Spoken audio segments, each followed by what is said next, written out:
यह कहानी एक छोटे से गांव के दो लोगों की है। अनाया और आर्यन बचपन से ही एक गांव में रहे, लेकिन कभी एक दूसरे से ज़्यादा बात नहीं की थी। दोनों अलग अलग परिवारों से थे और उनके रास्ते भी अलग अलग थे। अनाया एक साधारण लड़की थी जिसे किताबें पढ़ना और सपनों में खो जाना पसंद था। वहीं आर्यन एक शांत स्वभाव का लड़का था जो अपने काम में डूबा रहता था और दूसरों की मदद करने में विश्वास रखता था। समय बीतता गया और दोनों ने अपनी पढ़ाई पूरी की।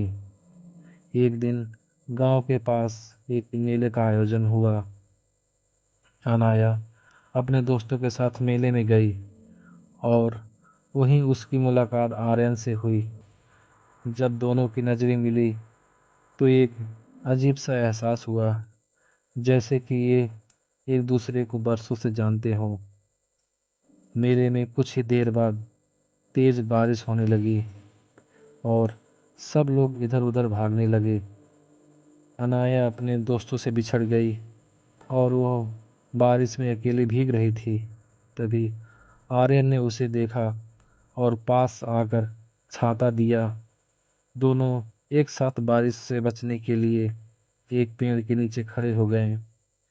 वे बातें करने लगे और दोनों को पता चला कि ये कई बातों में एक जैसे हैं। उन दोनों के बीच दोस्ती का एक नया रिश्ता बन गया। अब रोज मिलने का सिलसिला शुरू हुआ, कभी गांव की पगडंडियों पर तो कभी नदी के किनारे। दोनों घंटों बातें करते रहते थे।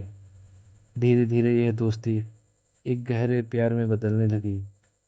अनाया के दिल में आर्यन के लिए खास जगह बनने लगी और आर्यन भी अनाया के बिना अपनी ज़िंदगी अधूरी महसूस करने लगा।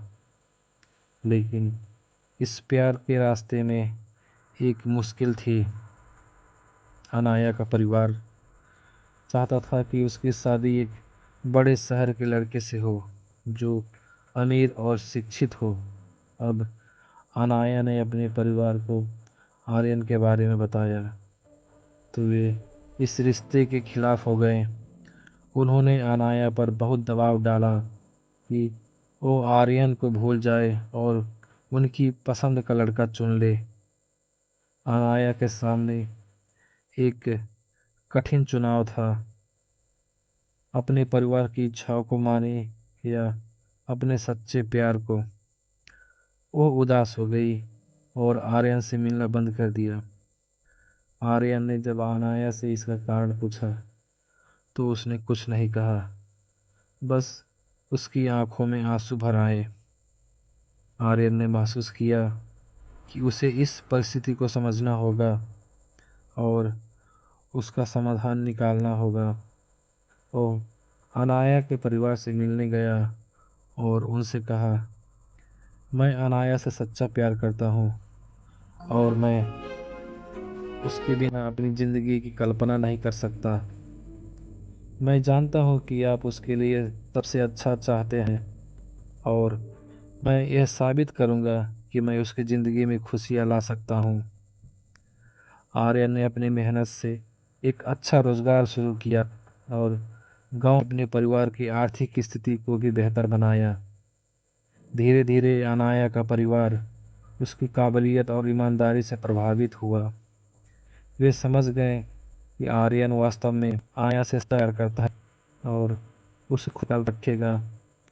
आखिरकार अनाया के परिवार ने उसकी शादी के लिए सहमति दे दी। अनाया और आर्यन की शादी धूमधाम से हुई और दोनों ने मिलकर एक नई शुरुआत की। उनका प्यार समय के साथ और मजबूत होता गया और उन्होंने यह साबित किया कि सच्चा प्यार हर मुश्किल को पार कर सकता है।